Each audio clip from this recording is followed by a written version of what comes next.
Hey guys, welcome to Approach the Nerd. We are here to do our Netflix Midnight Mass spoiler review. I have my good friend Brandon Habowski with me.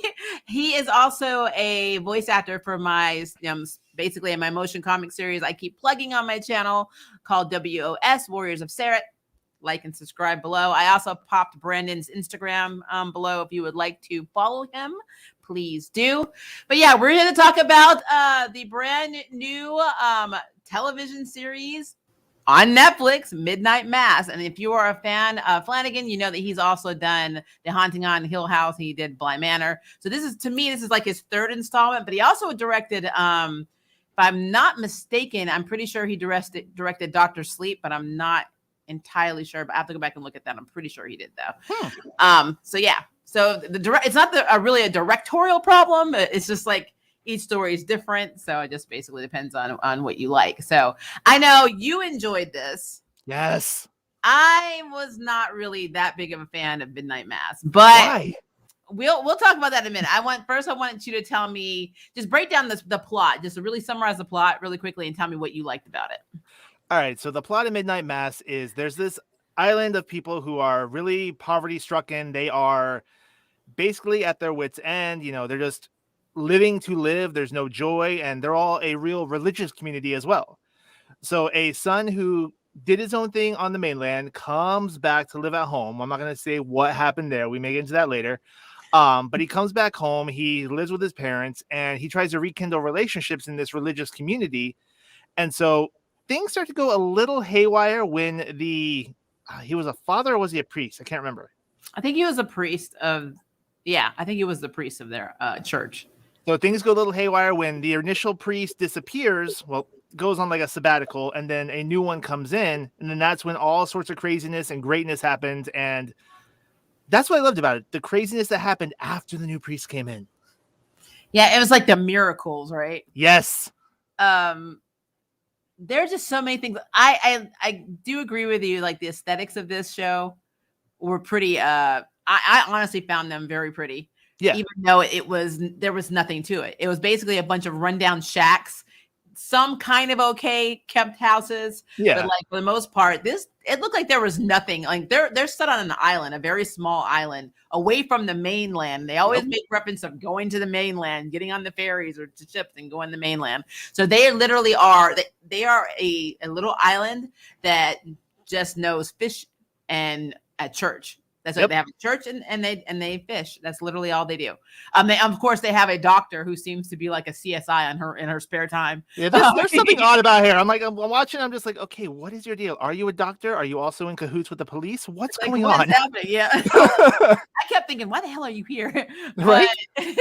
So this new priest that shows up, he's very charismatic. You know, he pops in, he's young, you know, he actually acts like he connected with the town. Like I knew something was up the way he was interacting with everybody. Oh yeah, absolutely. Now from the beginning of this, when you first see him, you think, oh, did he kill the original priest just so he could come there and then be evil? That's what you initially think in your mind. It's like, oh, you just off the priest because he had this like case, like this big suitcase or bag he took with him, right?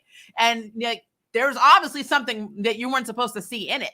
Yep. And so he was very protective of this bag. And like, it's not till later on that you realize that he carried an angel back when he went on sabbatical to Israel. Yep. And I guess he had dementia. And so he went wandering around in the desert. I mean, who the hell let this man run around? But I don't get They didn't even notice he was gone. Seriously, this is number one. This is my first problem. This man had dementia, right? And if I recall this correctly, the townspeople even knew something was wrong with him. They set him on sabbatical so he could get better. And I'm like, okay, you sent a man who's having issues on a journey alone. That number one means you guys are horrible. And number two, he gets there and like they're like, something's wrong with you. We noticed something was wrong with you. So we just allowed you to walk into the desert alone. What? See, I looked at that just a little bit different than you did. When I saw that they sent him on the sabbatical, like obviously he was on in years. They knew that he wasn't, altogether there due to the dementia. But I'm like, okay, maybe, and full disclosure, everybody, I'm religious, but I'm not like a church religious type of guy. I have my own beliefs, but like I thought it was sweet. Like, okay, he wants to take a pilgrimage to Israel, go where it all started. Okay, cool. That's really sweet of them. But then as you see when he's there, he's like, oh man, this guy is like really a fish out of water. He's just hanging out by this wall. And then like he gets left by the group. I'm like, did nobody do a head count? Like, this guy is basically at death's door. What are you doing? Like, seriously. But then that's the thing though. I mean, they made it seem like because his name is Father Paul. So while he was there, it made it seem like his dementia was so bad that they thought, hey, this may be the last trip he ever has before he just kicks the bucket. So again, as somebody who is caring, and I guess I've never been to church, guys, so I don't know if the verbiage is correct, but I'm thinking petitioner or whatever. Somebody of your church should have gone with him. Oh yeah. To make sure that the guy who's having issues with memory doesn't. I mean, he had to travel on a boat. Yep. And obviously on a plane, and then who knows what he had to get on to get to where they were. I don't understand why they sent this old man off by himself when he was having issues. So that was my first thing. They should have sent him with the lady that you and I both absolutely despise. Oh, I just wanted to beat the hell out of her that whole day. The island is called Crockett Island. Yep. Which I thought was interesting. Davy Crockett. Davy Crockett. Yep. And which is so weird to me because, like, again, Davy Crockett, when you think about that, it's adventurous. This is a lot going on. And Crockett Island is like dead. There's like nothing happening. I mean, living on there has to be an adventure with how dead and dreary and awful it is. I mean, the biggest kick they have is going to an island that's quote unquote haunted and, smoking weed and drinking. That was their biggest claim to fame right there. Well, we first get, we both basically, if you recall, I think the very first thing that happens on the island that you start thinking, okay, there's something wrong, is that cats start getting killed. Yep. And these cats, it was a very freaky scene. So you have these young boys, they're sitting there smoking out. They initiated the sheriff's new son, and he's Muslim, his father is Muslim, and they basically have, the two guys have befriended this guy, and so they took him out to this spot that they even said was haunted. They're like, oh yeah, this is haunted. Some guy comes out and like literally skins you, or it's something weird. One of those. Every town has that story, and then you see all these cat eyes. Like everywhere, like all of these cat eyes are like all around them. And I'm like, first of all, that right there was fucking freaky to me. I'm sorry, because that was creepy. I'm not gonna lie, it was. I'm like, forget what's happening in the story. Those cats, that's not right. And then all of a sudden you start hearing, like, and then the cats are being taken out one by one. And still the boys are like, meh. Like, it is what it is. I'm high. It is what it is. All right, let's go. It's fine. So yeah, that was kind of weird. Now the gentleman that you're talking about that comes back, his name is Riley Flynn. And he basically, at the very beginning of this story, the very first scene, he gets into a car accident. I guess he was driving drunk, and he kills a young girl. Now, if you saw Bly Manor, a similar incident happens between a character and another character where they get into a discussion. He jumps out of the car and gets hit and is instantly killed. And then he basically starts haunting her. Yep. The reason that I'm saying anything about that, I know it's a little bit of a spoiler, is because it has absolutely no bearing on that damn story whatsoever. It's like not in the slightest. Not at all. And so in this one, I kind of felt like this is something that this director likes to do. He just likes to have that one character that just effing stares at you when they're dead. And I'm like, that was creepy. It's just like I'm not expecting, like, I see the car wreck in the beginning, like, okay, I'm like, oh, that sucks. You see the dead body, and then he starts hallucinating her every night, and I'm just like, yeah, I wouldn't sleep. Forget it. Nope, I'm done. I was just amazed that he didn't even react. He just was laying in his bed. Even when he was in jail, he was laying in his bed because he actually went to jail. He said he was guilty. He went to jail for a little while. He laid down in the bed and he would just look at her, and she's just laying the dead body, staring right back at him. And this is like every day. It's just like, like, I love how nothing affected people in this. This is the one show where nobody was affected. At least in well, in Bly Manor, at least the girl was like flipping out. She see the glass and she flip out. He's just like, how are you doing tonight? I'm like, really? It's not normal. This is how it's going to end. All right, fine. Bring it on. Yep. So he gets out of jail. He returns back to Crockett Island because that's his hometown. He is trying to figure out what to do with his life because, again, he's seeing this dead girl all the time. And he comes across his childhood friend who I guess he had a thing for, a crush, potential love interest person. Her name is Erin Green. Yep. She is played by Kate Siegel, who's been in every she basically all three of Flanagan's stories. So she was in because Blind they're Manners. married, right? I don't know. I Actually, think they are actually married. Is that why? Okay, well, I guess that makes sense. But there are a lot of actors that are actually repeats from the other two as well in this. So, which I just think he likes, if he likes a cast, he just wants to use them over and over again. Just like Christopher Nolan does. He's like, oh, Cillian Murphy, let's grab him. Yeah, I think American Horror Story does something similar. Yep, too. they do it too. A lot of people. Yeah. So Erin's character, she's playing somebody who went off to be an actress. She gets married to a guy who basically is beating her, and then she gets knocked up. And this, when she finds out she's pregnant, she decides to leave. And she was a person of faith, and I think when she left, she wasn't. But when she came back, she got her faith back.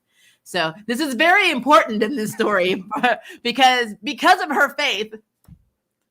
I feel like that's what got her killed. You're not wrong in the slightest. So, I mean, we'll get to the whole faith thing in a bit, but faith seems to be both a gift and a curse in this show. It really does. But something else I think that was interesting is all of the people of this island are all dealing with crap. All of them need to be on, if you're a Lucifer fan, I say this a lot, they need to be on Linda's couch and Lucifer. Because they're all just crazy. They're all crazy. But are they crazy or are they facing their inner demons? That too. But I mean, I feel like they're a little bit nuts. But I mean, living in this isolated island, after a while, I feel like you're just gonna snap. You're not at wrong. some point. So hi Kevin, how are you? Hey Kev. So let's just dive into some more characters. So we have the new sheriff. He's Muslim. He came from a large city. I think he was in New York during 9/11 is what he said. He was, yes. And basically what happened with him is when 9/11 hit, at first he was promoted, he was on this special task force to try and find other terrorists. But then people started realizing that, hey, we have people that are Muslim working for us. So maybe they're also terrorists in disguise, like sleeper agents. And so he started being treated like crap. And when we said anything, he got demoted. Basically no profiling, racial discrimination, all that shit. So he ended up moving to Crockett Island, which I know now he's thinking, damn, that was the biggest mistake in my life. I'd rather be prosecuted and have racism against me and deal with this shit. Right, he goes to a podunk island with nothing but white people who are very religious, and it's like, oh, you're part of 9/11 too, ain't you? I know what you're doing. It's like, whoa, I'm just here to keep law and order. Sharia law and order. And you're a Muslim. What is happening in this? It's I was so baffled. I'm like, it's like, what? I don't even know what year this took place. I'm just like, aren't we past this already? It's like, why is this happening? And of course, Rahul Kohli, who also was in Blind Manor as the chef, he is the sheriff. So basically, we get introduced to other characters. There are just characters that I promise you, you just want to smack the hell out of them. I mean, so many. There are so many. So the mayor of this town is an idiot. Oh God. He tries so hard. He really does not know what he's doing. I would ask why he was actually elected, but let's be real, we're slim pickings on this island, so it kind of makes they sense. all drew straws. He drew the short straw. I mean, that's the only thing I can think of. But he is an effing idiot. Him and his wife have a daughter who was accidentally shot by this guy named Joe Coley. And Joe Coley is an alcoholic, and he was just shooting her. He didn't mean to shoot her. He was just firing his gun off, and it ended up shooting her in the back when her and her dad were out walking. Yep. And so she was paralyzed from the waist down. And so everybody, he's basically become the pariah of this town. Now, there is a character named Bev, who is literally the female version of the Antichrist. She is absolutely horrible. The first time we see her, first of all, she's very judgmental. If you were not going to that church, you were just instantly trash. I feel like judgmental is putting it nicely. She was Satan incarnate. She was like if Karen became a demon. she was a demonic Karen. Thank you. I love that. Yes. So Bev she took it upon herself to walk around and basically educate people on why they were messed up and how she is the only one loved by God, basically. She's the chosen one. The first thing we see her do is they have this picnic after the new priest, which is actually, Father Paul. We'll get to that in a minute. She literally takes some poison, some rat poison, puts it in some meat and feeds it to Joe Coley's dog and kills the dog. Now, for somebody who is very religious, I always think that when you're very, very religious, you value life. But she valued no life because she killed that damn innocent dog. And that dog did nothing to her, And, she did it at the picnic. So he literally watched his dog die. And everyone's just standing around like, oh, that sucks. And I'm like, well, how do you react to that, though? Like, if it were you in that situation right there, even though you may not like the guy, like, his dog was just killed right there in front of everybody. It's just like, I don't know if I would stand there and be like, oh, wow, this is the worst. Or I'd be like ugly tears, or I'd be like, on the task force, like, all right, who am I killing? Let's go. And see, I would have just jumped her ass like right then. I wouldn't have waited for anyone for backup. I love my dog. So if she would have killed my dog at picnic. So first of all, my rule of thumb, and this could be me, it could be a minority thing, I don't know. Number one, I don't want to eat your food because I don't know how it tastes. And number two, I'm not bringing my pet or my child around you because I don't trust you. I don't want to be on TV saying, have you seen my child? And I don't want to go to jail for literally killing your ass for killing my dog. So I don't bring them with me if I go to your stuff. I mean, if you live in jail, at least you get a place to stay every day, rent free, 3 square meals a day, yard time. I mean, you got to weigh your pros and cons. I mean, you get cable? Because I don't even have cable. I mean, come on. I will tell you this. If Maria was on Crockett Island during this picnic scene, the show would have been over. Episode 2. There would be no need for other episodes because I would have took Bev's ass out. Therefore, because she literally was enabling all of the stuff that was happening on this damn island, including our mystery box. Mm-hmm. So we basically find out that Father Paul Hill, the same, pastor, priest, reverend, whatever you want to call him, that went on the sabbatical alone with dementia because his people do not care about him. And it went to Israel and they didn't give a damn about him either because they let him run around in the damn in the freaking desert by himself. He got, I don't want to say accosted, he got attacked. He literally found this cave that popped out of nowhere. And he walked in and he saw this creature with wings and he's like, it's an angel. And this creature was like, and your lunch, and then jumped him and then literally started ripping out his throat. Yep. Poor guy. Instead of dying, he basically de-aged like 50 years. So I would say about 50 years, and he was in his 80s, so I think he looked like he was in his early 30s. 30s, 40s, I would say. Yeah, so he basically became a younger version of himself. Now, this is where it gets a little weird for me too. Okay, guys, this is why I'm having issues a lot with this, and I have a lot of moments that I have issues with. So, no one in that damn town recognized his younger self. No one. They had pictures of this guy when he was younger. Some of them grew up with him. Some of them went to church when they were children and saw him, and none of them realized that Father Paul was actually a younger version of Paul, himself, de-aged. No one in the town. No one. I have a theory about that. Stupid. Brandon, if you were 90 years old and then you came back looking just like this, I'm like, Brandon, what the hell kind of face BB cream are you using? That would have been like, good genetics. Hello. No doctors. Guys, come on. That was my first moment of, are you effing kidding me right now? But there's if you think about it, there's an explanation for it after the reveal of what the thing is. That type of creature has mind control. Based on lore and mythology. So that would be my guess as to why everyone's like, oh, okay, whatever. Kevin said it's called plot convenience. Plot convenience, plot armor, MacGuffins. Let me get my water of truth right now. Better be vodka in that. I wish. I'm allergic to alcohol. So I understand that the creature had a hypnotic hype power, right? Yeah. But it doesn't track, because when we talk about what happens later, you will see why that doesn't make any damn sense. Okay. But for me personally, especially with Riley didn't even seem to be under any type of spell. And I kind of feel like people were actually more under the spell that were eating the wafers and drinking the blood of the angel. Oh, they absolutely were. Yeah. So when Paul first arrived, they hadn't had that yet, their communion or whatever. He just started talking. And within those few minutes, especially Bev's crazy ass, how come she wasn't like, that's really Father Paul? I know, because I'm obsessed and crazy as hell, and I live and breathe everything church. He probably told her, don't say anything, because, I mean, she went into the house and saw the trunk, and then he's probably like, hey, listen, Linda, we're not doing anything. We're not talking. Zip it. Karen, don't make me come out there. Do you want to be excommunicated? I'll do it like this. Yeah. So like I said, that whole situation for me was just really effed up.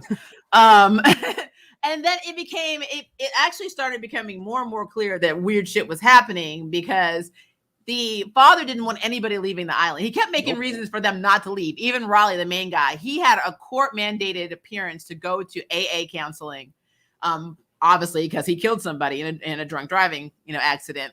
And here's the father. Well, we don't really have that kind of thing here, but I'll make one if you stay. And I'm like, nope, no, that is a red effing flag, dude. I'm like, no, go to the island. Go to the island. Get off there. Go to the mainland. Don't come back. Sink the boat. Don't ever come back. Don't ask questions. Tell your mom you love her. You're done. Yep. Sink his battleship. So, but what does he do? He stays. He goes and stays, and he starts going to AA with the father.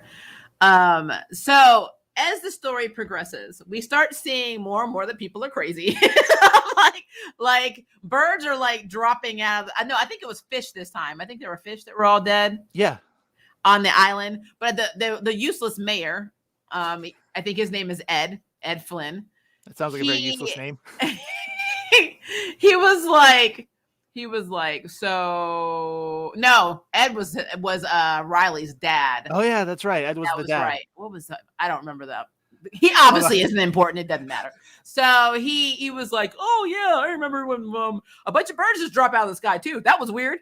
We never really did figure that out. I'm like, why are you talking?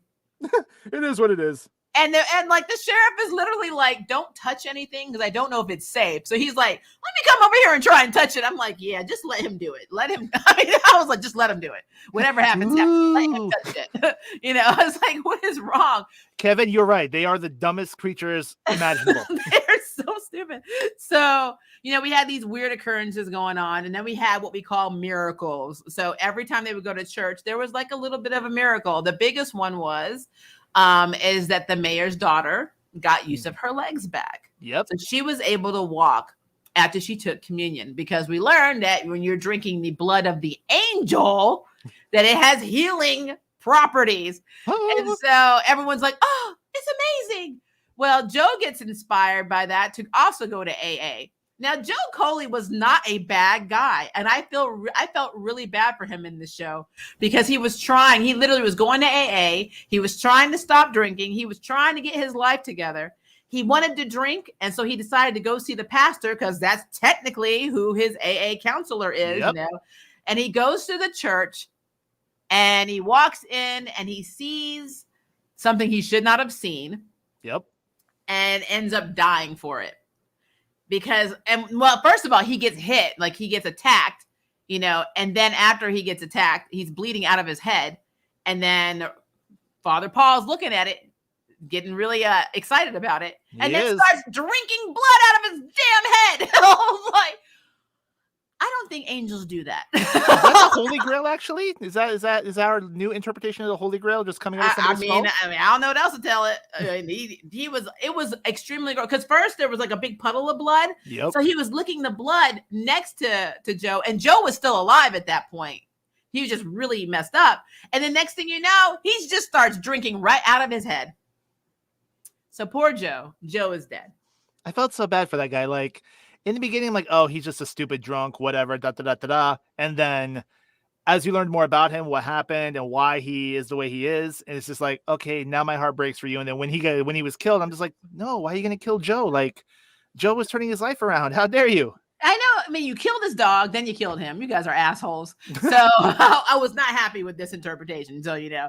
So then it starts getting crazier. So there's a doctor in town. She has been taking care of Erin Green, who is pregnant. Yep. So the first weird thing that happens with her is that when she goes to see the doctor, she is pregnant, has like the ultrasound. She's looking at the fetus. She had a little bleeding. She said she wasn't concerned about it, blah, blah, blah. It's somebody who's been pregnant, completely normal ultrasound. That's what normally goes down. Well, then she goes back, and not only is the baby gone, she was never pregnant. Her hormones have indicated she was never pregnant. So the baby is completely just gone. And by gone, we are literally meaning poof, gone. Like, oh, here today, gone tomorrow. It's like, whoa. It was literally like her body's like blood work, everything. She went to the mainland and had a second opinion, and they said you were never pregnant. We'll offer you a visit with one of our therapists or our psych wards. They did that. They were going to send her to the crazy house. Really? Yeah, they're like, we can recommend a good psych. Oh, that's right. Because they asked her if she needed. Oh, okay, yeah. The mainland doctor did. Yeah, but see, what's her name? Sarah, I think was the name of the therapist. I'll have to go look and see just to make sure. But she was the one on the mainland that seemed to be very CSI, and like I said, people on this island, they just didn't seem to be very bothered by weird shit. It was really weird. It was like, oh. Yeah, it is what it is. And she was like, oh yeah, it seems like you were never pregnant. Take 2 of these, call me in the morning. Yeah, pretty much. It was like, but you did my ultrasound. You were there. Where did the baby go? And she's like, well, I had at first Sarah was like, well, maybe you just had a miscarriage. And so then she sent her to have the blood work, and then they were like, you didn't have a miscarriage. You were never pregnant. She's like, but I was pregnant. It was literally like she was arguing this doctor down in the mainland. I said I was pregnant. I know my body. I had a belly. It was a thing. I was there. So then she goes back to the island, which I'm going to tell you right now. This is strike 2 for me. If my baby has disappeared from my body and my hormones are indicating that not only did I not have a miscarriage, I was never pregnant, guess where I'm not returning to? I'm not going to the source of the cray, and that is that island. But these people, oh God, it's going to sound terrible. They weren't the brightest bulbs in the box as a whole. No, they weren't any bulbs in the box. The crayons were all nubs. I was like, this is bullshit. So, okay. So then on top of that, she goes back to the island, and then her and Riley are talking, and he's starting to think something's going on. So he's trying to figure out where Joe is. Yep. When he first asked Father Paul, have you seen Joe? He's like, oh yeah, he was having a hard time. He's not going to be joining us at AA anymore. As a matter of fact, he went to go visit his sister. And so that was a red flag for Riley, because Riley was like, hold up. No, that's not something that would happen. So like he went and talked to Erin, and then I guess he was going out for a stroll. Then he decided, because he was supposed to go to Erin's house. And instead of going to Erin's house, because they were making out, and who knows what they were doing. We know what they were doing. We know what they were doing. He passes her house. So instead of going to get laid, he went and got killed because he goes to the church, and he didn't realize that Father Paul was there, because apparently the blood offering that he gives, so everyone thinks is wine, is actually the angel's blood. So the angel's dressed up like gangster style with like a trench coat and a hat, and he splits his wrist and puts it over. He's like really filling in the jug back up. Yeah. And unfortunately, Riley comes right in at that moment, and the angel doesn't hesitate. He just goes right at him and starts biting into his neck. And basically he becomes part of the undead. Yep. And that's what we learn. Well, I learned literally the first time I saw this fucker, before he even bit the very first priest, that he was a vampire. So Riley wakes up in his feelings.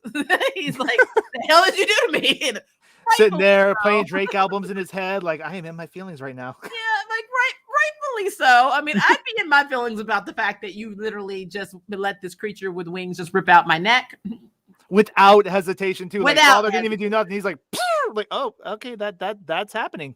Yep. And so I was like, so he has a talk with the Reverend or Father, and Father Paul's like, yeah, so well, I guess you were chosen to. It's like, what?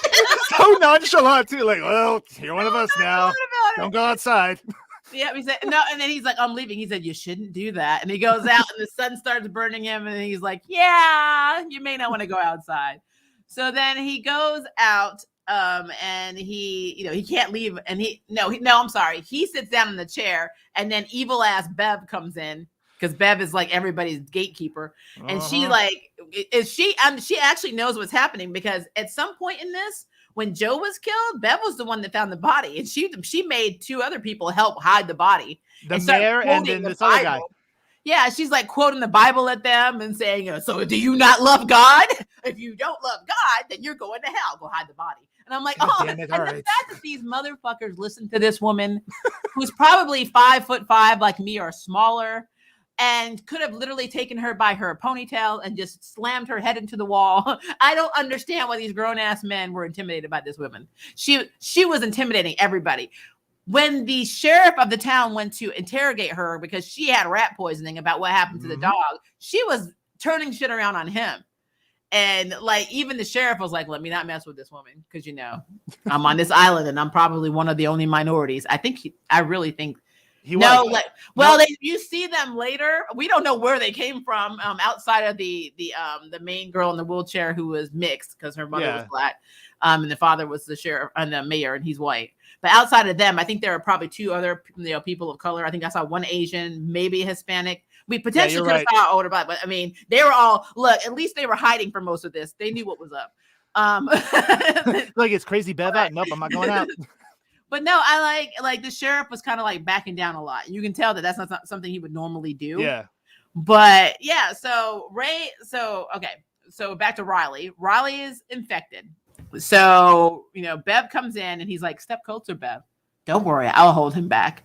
And so she gets right to him. And then, of course, Riley goes for her because he's getting that urge to feed. Yeah. Now, this is interesting for me, that his willpower, and then this is just me, okay? As somebody who likes to write stories and somebody who understands and has been around people with addiction, Riley is now a vampire. He's also a recovering alcoholic. So this man decides to go to the girl he likes, Erin, take her out on a boat into the middle of the ocean where, number one, she can't escape because they're in the middle of the ocean in a tiny little freaking boat. And he is able to literally not attack her the entire time. And he is a whole ass addict. So I'm trying to figure out where that strength of will came from. We know that he loved her. And I get that I guess they're trying to say his love for her overpowered his addictive nature. Yeah. But I mean, if you look later on in the series, how many people who are of God or whatever turned into vampires that were just going for it? They said they had no memory of doing it. They didn't even realize it was a primal thing. How did Riley withstand the urge to rip out her throat? Because you saw him looking at her and he was looking at her pulse and she saw the how was he able to do that when he's a whole ass addict? It doesn't make any sense to me. It does not. It's very hard for me to suspend my disbelief. But then you see him throughout this entire thing. He was having a dream of him sitting in a boat by himself. Mm-hmm. And then the last dream he had of her in the boat. I don't know if this was a premonition of them going out there and him killing himself, because that's essentially what he was doing. He knew that the sun was going to come up. That made me so upset, by the way. I'm just like, don't let him die yet. He needs to solve the issue on the island. Yep. And this is where it gets worse for me. Okay. So he's out there with her and she's like, so you brought me out here where I can't escape. So what was the plan here? And then he started talking about how he loved her. And she's like, well, I love you too. And he's like, well, I know you won't believe what I'm saying. He told her what was happening, what happened to him. I know you won't believe me. So I just figured I'd bring you out here so I could show you. And he's like, I really want you to take this boat and then I want you to row to the mainland. And I'm like, that's going to be a long ass journey, but okay. And then so, it's because they're far out, so that would have taken her a while. It's easy, like what, 10, 15 miles between their island and then the mainland. So like that would have been like, she's in a tiny little boat. And so I'm like, that's a shark might get her before she got there. But he was like, but I know you won't. I know your nature. I know you're going to go back and try and save them. And I'm like, well, hell, you just gave her the damn idea. Right? Inception. Let's go. Yep. And so then the sun comes out and then you don't see him, but you see her reaction. And you see that he's turned to ash and dissolved. And she's like, ah, ah, ah, ah. I mean, how else are you supposed to react in that situation? I mean, are you going to sit there and go, huh? But I mean, hell, why not? That's what's happening the whole time on the island so far. You're not wrong. So then it goes off with her just screaming. And so the next episode, she took her ass back to the damn island. I'm like, now, I'm jumping around because this is literally how I felt watching this. So Sarah, the doctor, she's gay. They did not make a big deal out of this. There was a woman that came to see her. I don't know where said woman is now. I'm assuming she's from the mainland because she was coming to visit. Yeah. So I'm also assuming that they met on Tinder. I don't know. So they get Tinder on Crocodile. But she was asking her to leave. And like Sarah's like, I can't leave till my mom croaks. That's basically how she described it. Until my mother is gone, I can't leave the island because my mother also has dementia. So her mother, and we come to find out that Father Paul is also her biological father. Both of them have dementia. That's interesting. And so the mother started taking communion, and then she got her faculties back, and then she started de-aging to the fact where she looked younger than Sarah did. I'm like, oh my God, she looks so much younger than her daughter does. What's going on here? Yeah. And so, but she was actually a very cool character because she walked in that church and she's like, that is not my pastor. Now I have to say this. She had an affair with this man. Mm-hmm. She had an affair and created Sarah. I don't know if it was an affair or she chose to marry another man. I think she was with Father Paul and she didn't want to take him from that life because he was going to go with her. And so she chose to marry somebody else. She didn't choose to marry somebody else because he wanted to, she knew how much he loved being a priest. So she's like, look, I know that if I asked you to leave, you would leave, but I'm not going to do that. You know, I will find somebody else for me. Yeah, I think that's what happened. But I mean, she's a very cool character. But like, I'm going back. This is my next nitpick. She would know what this man looked like. Mm-hmm. She went to church and saw him. And she's like, oh, this is just evil. That is not my church. We're not going back here anymore. And I'm like, did it not register that this is the guy that you were knocking boots with and created Sarah like years ago? I mean, he looks the exact damn same as he does in the picture. How did you not recognize this guy as the first love of your life? It's because of the vampire powers. That's what it is. That's stupid. I don't disagree, but it's the only thing that makes sense. But it doesn't make sense. It does. It does not make sense. Okay. Carrying on. So the big plan of this series is to have a big, like, Easter-like mass thing going on where everybody on the island, which quite frankly, there were a lot more people on the island than there were shack houses. So I don't know where the hell they were living. It was weird. So they all planned to go down to the church, and the reverend or pastor, so pastor was like, our Father Paul was like, so we're gonna change your lives. The miracles are gonna occur. We're all gonna be great, but you just gotta make one small sacrifice. And they're like, what's that? And so he starts passing people poison to drink, and like the first person does it, one of his little goons to help hide Joe's body does it, and so he starts dying. Everybody's like flipping out. They locked everybody in. This is where the realm of common sense does not make sense, okay? So Bev instructed all the doors be locked. And of course, Father Paul didn't want them to leave because he knew if they left, they go completely crazy and start eating everybody. Number one, there's no difference from them leaving that night to do that and then them going home and then doing it the following night when they weren't at church, because anybody who was not at that church is literally a buffet for them.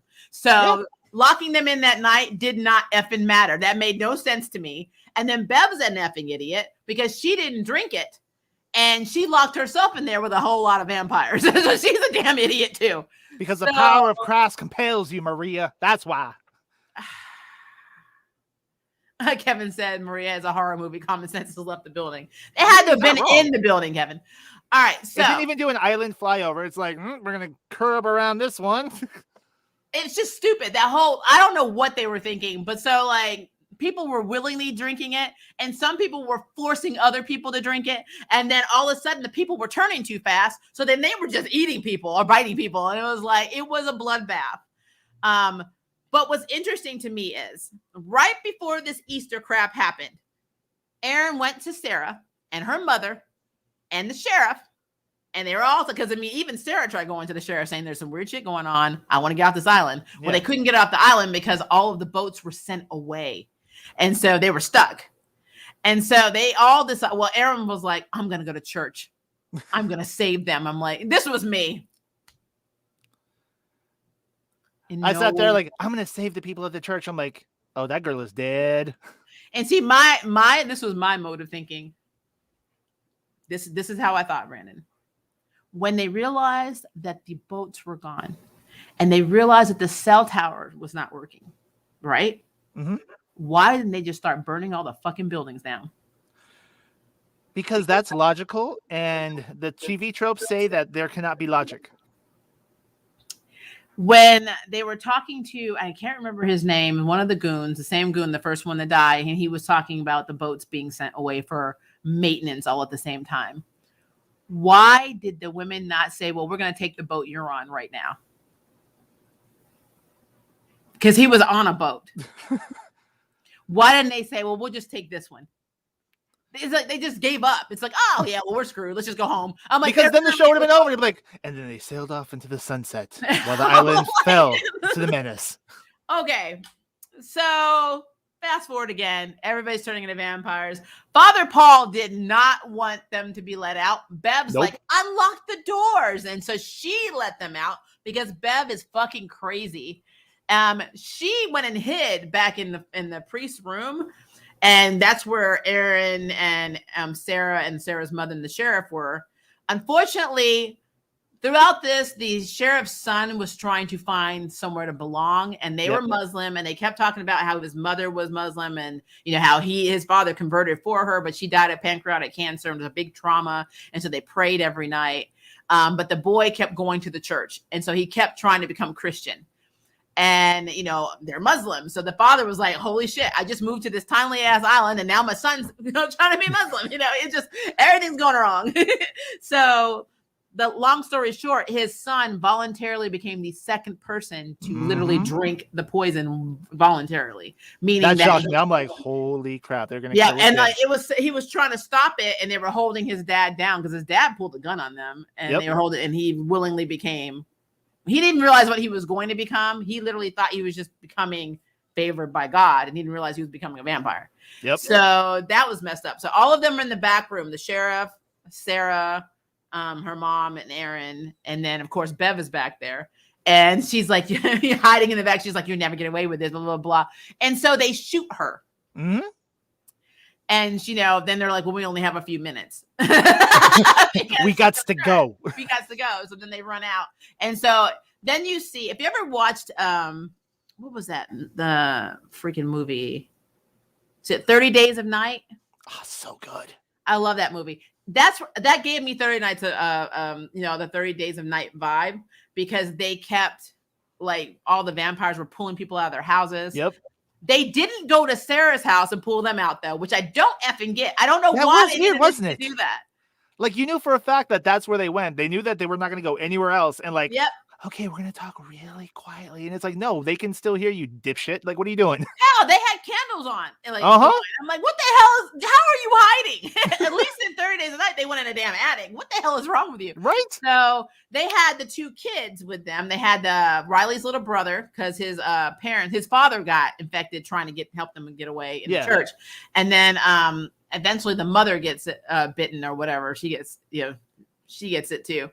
No, she doesn't. She sacrifices herself. You're right. She sacrifices to protect them so they can get away. Yeah, they wanted the goal at this point is to save the two kids.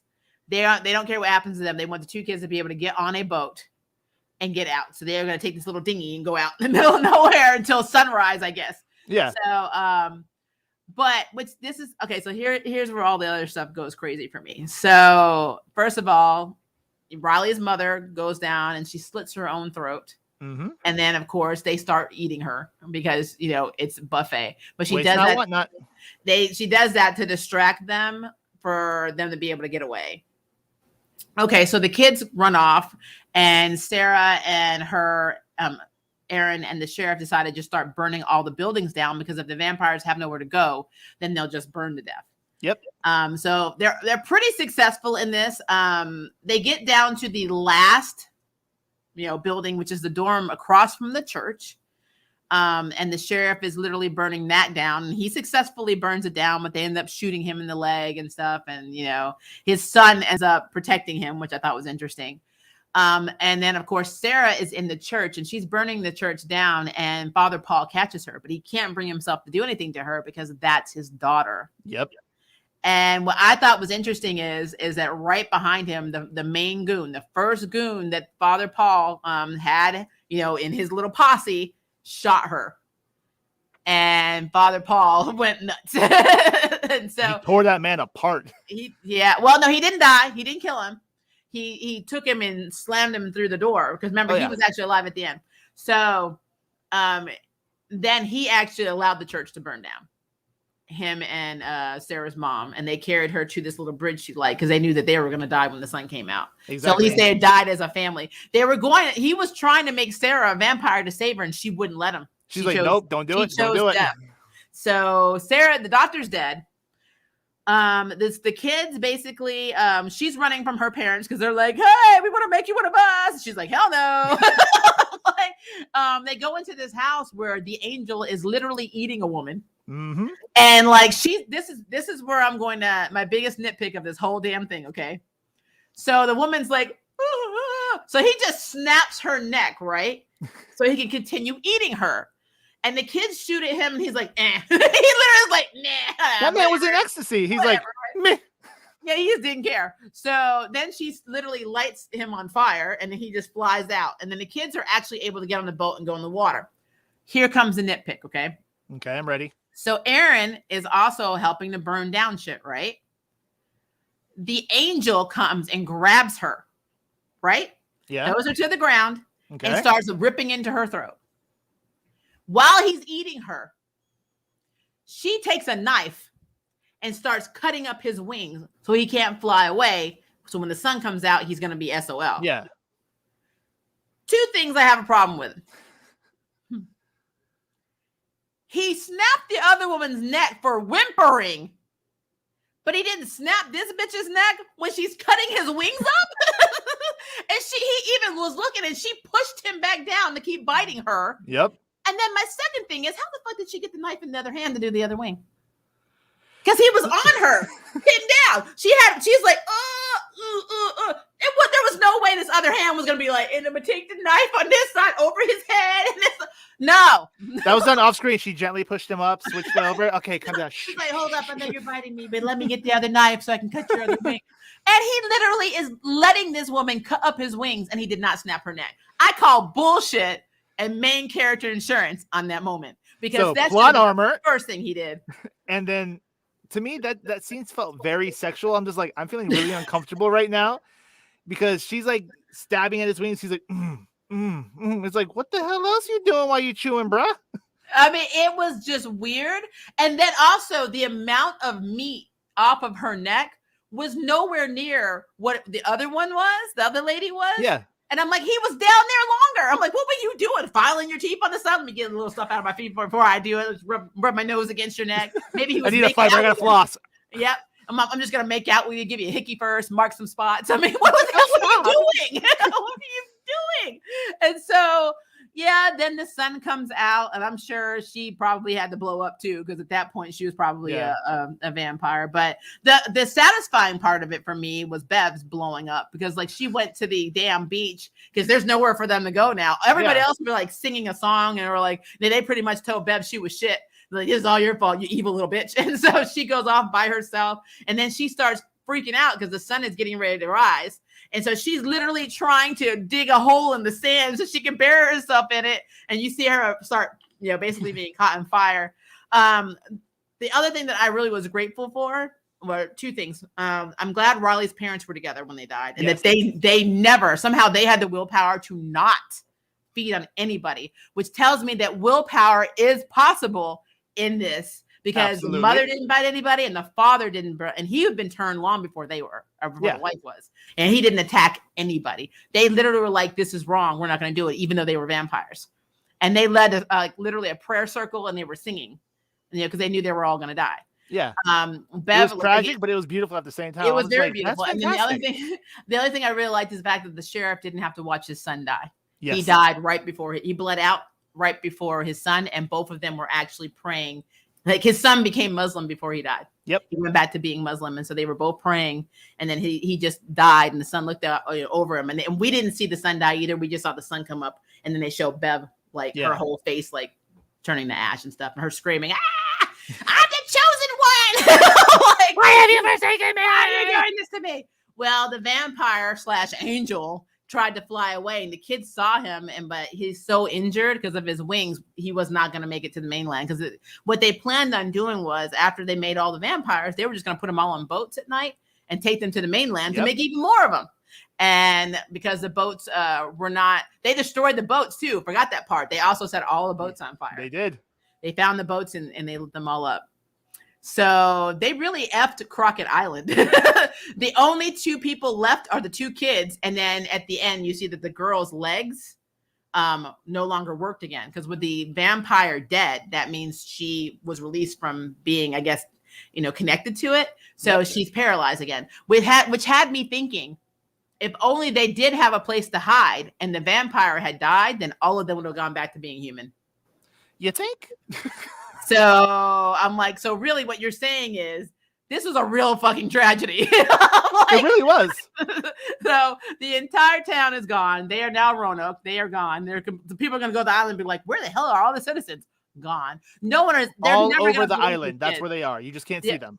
Yeah, they're never going to believe these 2 kids.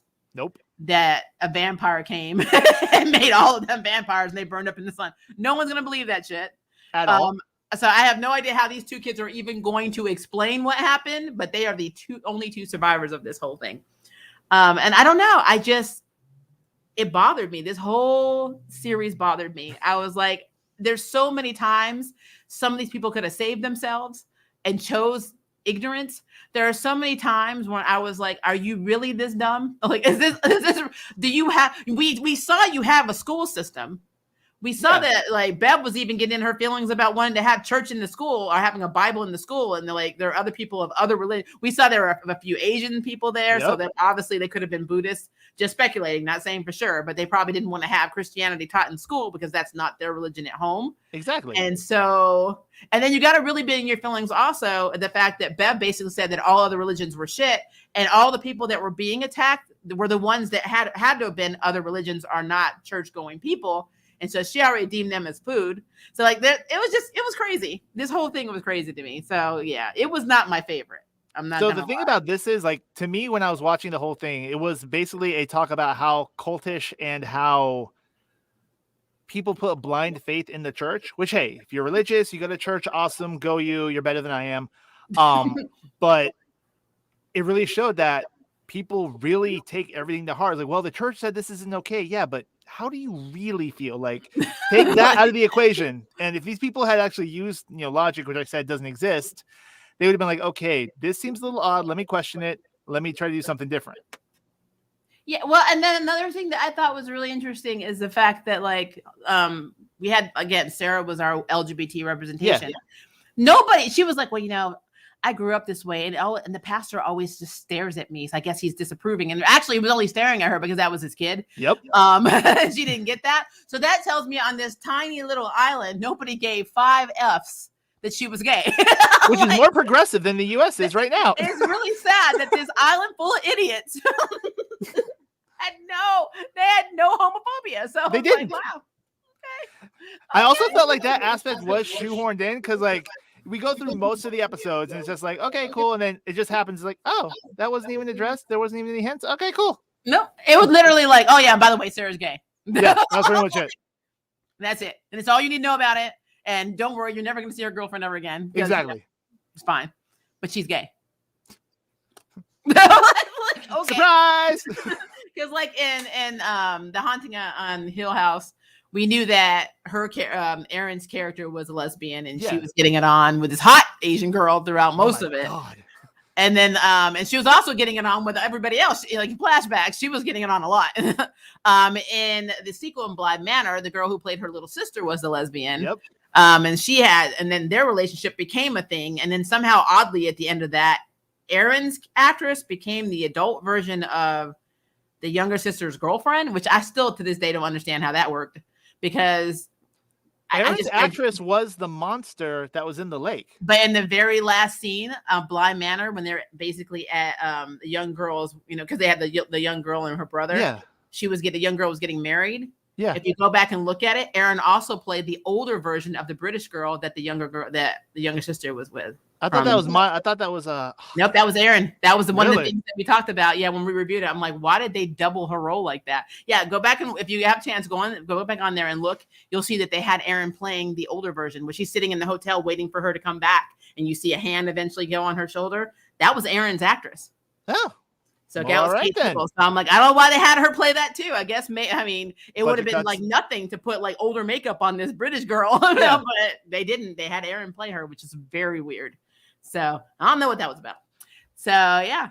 It was about budget constraints. That's all it was. It was money. Like, she's on set today. Let's just bring her in. So nobody cares. Nobody's gonna notice. I'm like, continuity. Yeah, we kind of do. Considering she was the one killing everybody from the lake, we gotta get it. So yeah, but in this, it was just like, wow, this is I don't know. It wasn't, like I said, it wasn't a letdown. It's just that if we had to rate my 3 faves, this was definitely at the bottom.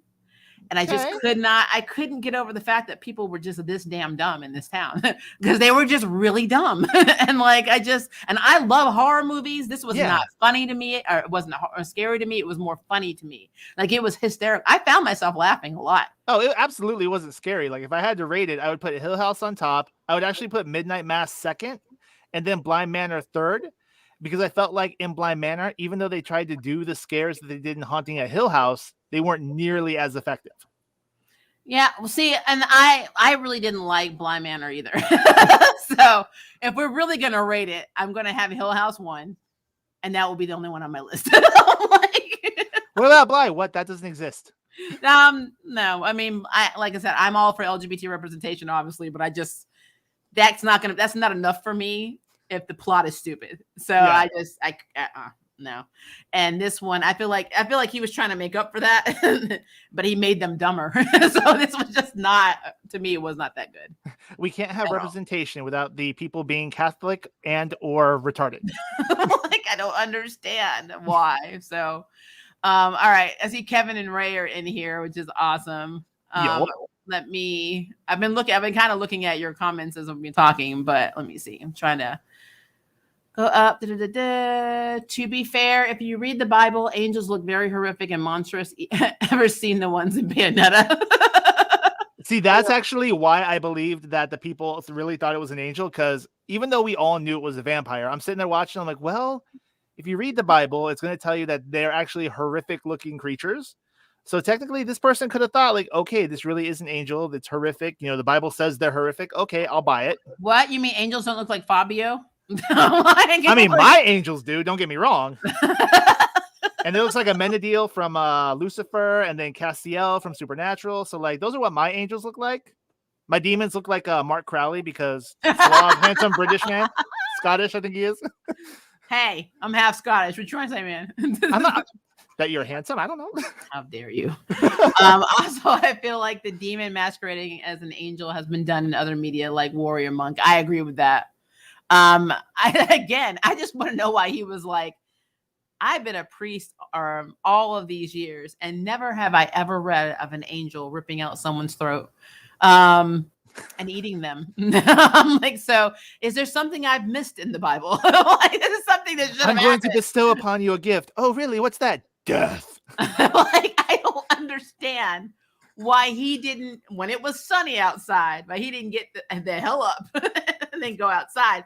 And then if he's one of those priests that really thought he was protecting the people, just let himself burn to death in the sands and the deserts of Israel. Because obviously what happened in that cave, that's not right. I'm like, but instead he's like, no, I'm gonna put you in my suitcase. And who has a suitcase that big? No, he had to literally went back to wherever he was staying, lug that heavy ass suitcase all the way back to that cave in the desert, hope it wasn't covered again, have the thing get in there, which probably weighed, I would easily say, 250 pounds, and then lug that thing back across the desert, put it in overhead storage, and be like, da da da da da. That's a mess. I can't. Gotta love how people in horror movies have the worst timing ever. Hell, half of them didn't even have timing. They were just like, meh. It should be. Gotta love how people existing in horror movies have the worst existence ever. I mean, seriously, like I said, I'm super excited to see the new Halloween movie because I love horror movies. So the new Halloween's coming out on the 15th. I'm going to see it on the 16th at the drive-in. That's what's going to happen. It is happening. So I will be reviewing that too. But my thing is, with this one, I was expecting it to be scary, not stupid. I felt bad for anybody who lives on a small island now because they basically made you all out to be dumb. I'm like, just dumb. Some living on some podunk island. This is not an accurate representation of us. I'm an atheist. We would not stand to see a vampire in our community. We know. Unless it looks like David Boreanaz, but it doesn't. Angel does not count. There you go. And then they're saying Angel. It should have been David.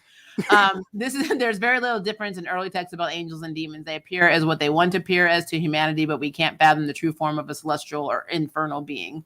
They could be aliens. You never know. Also, the oldest demons come from the very same place as current angels. They are the ones that sided with the most loved son. That's fast. Cool. And they could be aliens.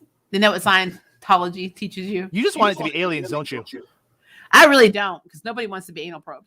I don't buy it with might. addiction. I also am a compulsion. It's almost a compulsion beyond rational thought. It's like the natural want to breed. Exactly. That I don't know how he was able to do that. Like, he is an addict. Like, I could see his parents, especially his mother. His mother was very religious, and she fought her nature. I get that.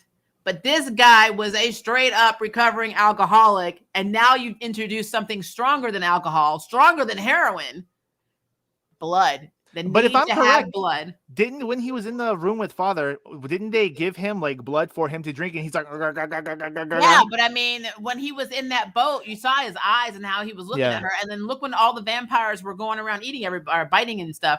They were biting everyone. It was like a buffet. I think it was like literally a bottomless pit inside of their stomach. They're like, we just keep needing blood. We need the blood. So I don't know how he was able to resist that. And I know they're trying to say it's because he was in love with her and he didn't want to bite her. But he was looking at her neck, and you saw every time that the vision, like the way that they would see things, they'd see like little, lights moving and sparkles stuff like that. And things like that. It was cool. It was very cool. And then he saw that in her throat, like it was pulsing. He was literally looking at her pulse, like he was seeing through her. And her whole body was on, like, basically she was a glowworm. So, I don't understand how, I just don't understand. I don't understand. Magic. The fact that these individuals would be so easily prone to worship a dark entity is poetry. It says something large about the nature of sheep worshipers versus actual acolytes and followers. I agree. I'm not touching that. I'm going to leave that one alone. I mean, I guess in terms of this story, that makes sense. Yeah. Reminds me of a true crime when a church became a cult. Oh, you like that? Was that Lululemon or whatever the damn leggings business is? That's a cult. I gotta watch that. I just want to laugh. That's a cult. Kevin, there's a bigger discussion on this phenomenon. The satire of this is immense. So many truths. I believe it. Those kids are so screwed. No one is going to believe them. I'm sorry. No one is ever going to believe that their entire island was taken out by vampires. I don't believe that kid is going to be strong enough to row 15 miles to get to shore. I don't know where they're going to go. I mean, I'm sure all the vampires will be dead when they go back to the island, but I sure as hell wouldn't want to go back there. So, like, where are you going to go? And you got one kid, you got another kid who's literally paralyzed from the waist down. You're basically have no way of communicating to anybody because they took out the tower. Yep. Every building is burned down. I don't know how you're going to eat. I don't know. Like, did they even burn down the trailer? Joe's trailer? Everything is gone. Like, literally everything on the island is smoldering ashes. Yeah, so unless they have a rescue vehicle coming, I don't know how in the hell these kids are going to survive. How would they have a rescue vehicle? They couldn't send a message off saying, send help, SOS. No, I meant like if somebody sees them, you know how they have planes or whatever. Because, I mean, somebody probably does fly over to get to the mainland. Maybe they'll see the boat. But other than that, I mean, I have no idea how these kids are going to survive. And I mean, and again, the girl can't move her legs now, so she can't. I got it. You ready? Yeah. Prayer.